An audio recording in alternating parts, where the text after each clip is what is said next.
saaki aroortii hore ayaa loo dareeray gudashada salaada ciidda magaalada Johannesburg iyo Rustenburg kumanaan muslimiin iskugu jira Soomaali Hindi muslimiin dowladaha Afrikaanka iyo waliba muslimiin u dhashay wadankani Koonfur Afrika ayaa maanta si weyn ugu ciiday dalka Koonfur Afrika magaalooyinka Johannesburg iyo Rustenburg Soomaalida ku nool dalkan ayaa si weyn ugu faraxsan maalintan qiimaha leh wadooyinka waaweyn ee magaalooyinka ayaad ku arkaysaa sida ay Soomaalidu iskugu hambalyeeyaan Ciidul Fidriga maadaama maanta ay tahay maalin ciid ah fursadna ay u heleen inay kaga nastaan dhibaatooyinka ay kala kulmaan burcada dalkan oo iyaga alaaba beegsada ganacsiga dadka Soomaalida TV-ga caalamiga Royal 24 magaalada Johannesburg ayaa saarkii aroortii hore u gurgalay qaabka ay u ciidayaan Soomaalida Koonfur Afrika waxaan marka hore la ciidnay Soomaalida ku dhaqan magaalada Johannesburg kadibna aan kaga dhaqaaqnay magaalada u jirta Johannesburg 120 kilomitir ee Rustenburg oo degan kumanaan Soomaali oo si aan u ogaano iyagana qaabka ay u ciideen TV-ga Royal ayaa mikrofoonka la dhex qaaday isagoo fursado siinaya dadweynaha ku dhaqan magaalooyinkani dadkan oo iskugu jira mas'uuliyiin dhalinyaro iyo carruur daayar oo wadankani ku dhalatay iyo dad u dhashay wadankani Koonfur Afrika oo muslimiin ah dadweynaha ayaa qaarkood fursado u helay in ay qaraabadooda isku dambeysay sanado fara badan ka hor oo Royal TV u sahashay in ay salaan qiimo leh hawada u mariyaan waa kuwan Royal TV oo kala qayb qaadanaya farxadda maalintan dadweynaha magaalooyinkani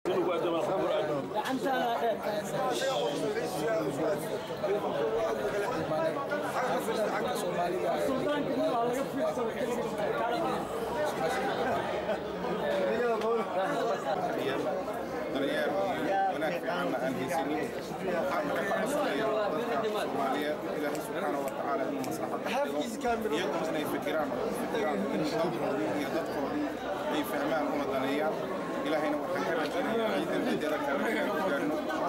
رئيس عام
ورا مقدي أكو جري.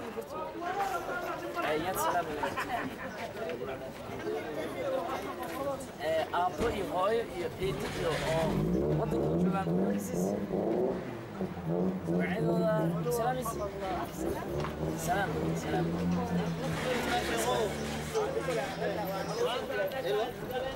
ورا. صورة الفاتحين.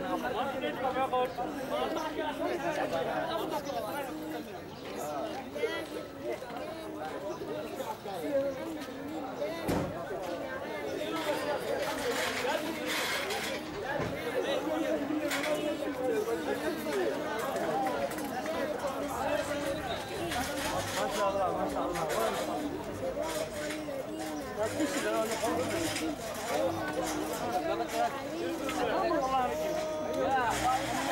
ما شاء الله ما شاء الله.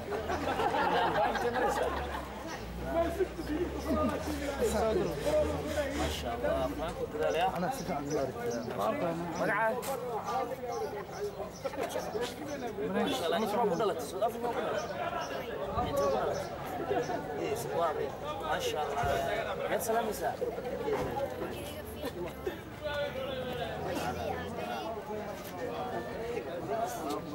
اوكي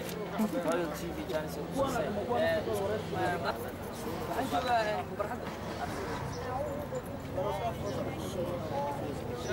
ايوه حاجه جبنا صودا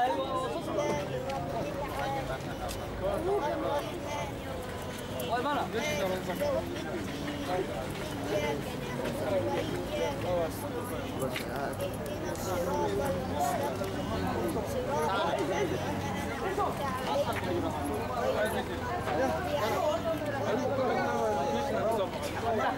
ما شاء الله ما أنت بس أنا حرمت عيد سؤالنا ما شاء الله بس كسرت أنا وريني يا ما شاء الله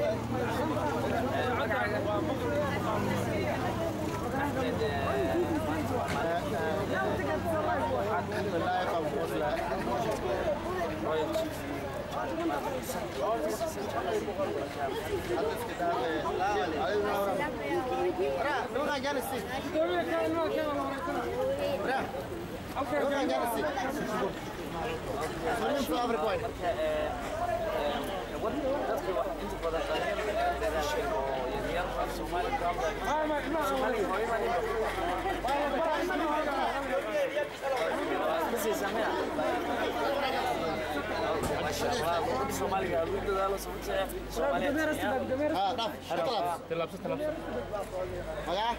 يا حاتم ماشي سويستري مقعي نوشك مقعي محمد كان سوي اوكي محمد عمر مانت محمد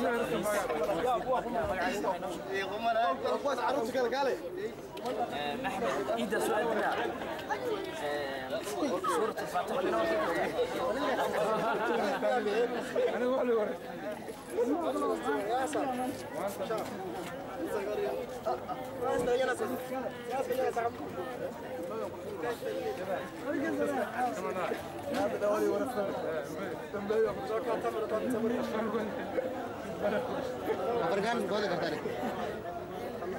ما شاء الله الماء داير مركز أركتان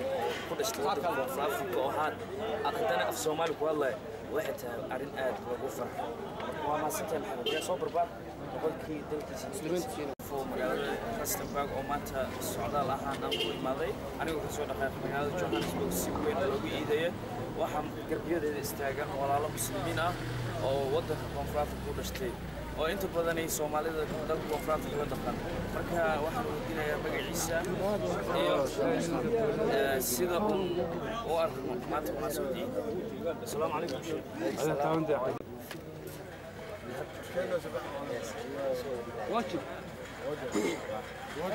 وبدين دتك إن شاء الله منك ويا بركة يستاجر ما شاء الله